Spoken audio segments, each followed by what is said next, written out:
మనకు ఏడాదికి 6 ఋతువులు వస్తుంటాయి. ఒక్కో కాలంలో వాతావరణం ఒక్కోలా మారుతుంది. అయితే ఒక కాలం ముగిసి మరో కాలం మొదలయ్యే మధ్యలో వచ్చే ఆ 6 గ్యాప్స్ గురించి ఎప్పుడైనా ఆలోచించారా? ఆయుర్వేదంలో ఈ కాలాన్ని అత్యంత సున్నితమైనదిగా భావిస్తారు. ఈ కీలక సమయంలో మనం తీసుకునే ఆహారమే శరీరంలో నిద్రావస్థలో ఉండే అసాధారణ కణాల స్వభావాన్ని మార్చడానికి దోహదం చేయవచ్చని పరిశోధనలు చెబుతున్నాయి. ఆయుర్వేద శాస్త్రంలో దీనికి ఒక ప్రత్యేకమైన పేరు ఉంది.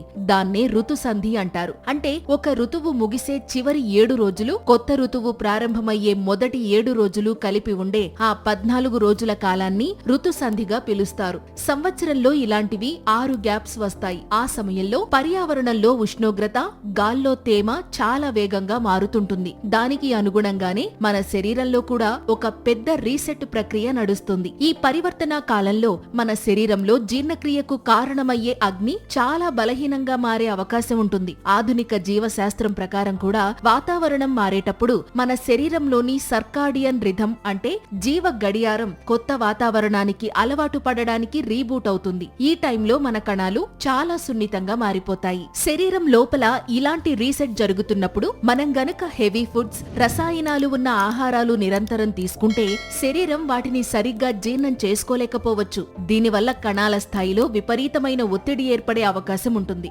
ఆధునిక ఎపిజెనెటిక్స్ శాస్త్రం ప్రకారం మన శరీరంలో ఉండే కొన్ని జీన్స్ నిరంతరం మనం తినే ఆహారానికి అనుగుణంగా స్పందిస్తుంటాయి. ఈ 14 రోజుల పరివర్తన కాలంలో మన లైఫ్ స్టైల్ సరిగ్గా లేకపోతే శరీరంలో అసాధారణ కణాల విభజనకు కారణమయ్యే జీన్స్ ఉత్తేజితం కావడానికి అనుకూలమైన పరిస్థితులు ఏర్పడవచ్చని నిపుణులు భావిస్తున్నారు. ముఖ్యంగా చలికాలం నుంచి ఎండాకాలం మారేటప్పుడు వచ్చే గ్యాప్, అలాగే ఎండాకాలం నుంచి వర్షాకాలం మారేటప్పుడు వచ్చే గ్యాప్స్ శరీరానికి చాలా పరీక్షా సమయాలు. ఈ సమయంలో శరీరంలో వాత, పిత్త, కఫ దోషాల బ్యాలెన్స్ దెబ్బతినే ఛాన్స్ ఉంటుంది. సరిగ్గా అరగని ఆహారం వల్ల లోపల పేరుకుపోయే విష పదార్థాలు కణాల చుట్టూ చేరి వాటికి ఆక్సిజన్ అందకుండా చేసే అవకాశం ఉంది. ఇది దీర్ఘకాలంలో క్రానిక్ ఇన్ఫ్లమేషన్ కు దారితీయవచ్చు. ఆయుర్వేదంలో దీనికోసం పాదాంసిక క్రమం అనే అద్భుతమైన పద్ధతిని చెప్పారు. అంటే పాత ఋతువు అలవాట్లను ఒక్కసారిగా కాకుండా రోజు కొద్దిగా తగ్గించుకుంటూ కొత్త ఋతువు అలవాట్లను నెమ్మదిగా పెంచుకుంటూ పోవాలి. ఈ 6 గ్యాప్స్ వచ్చే సమయంలో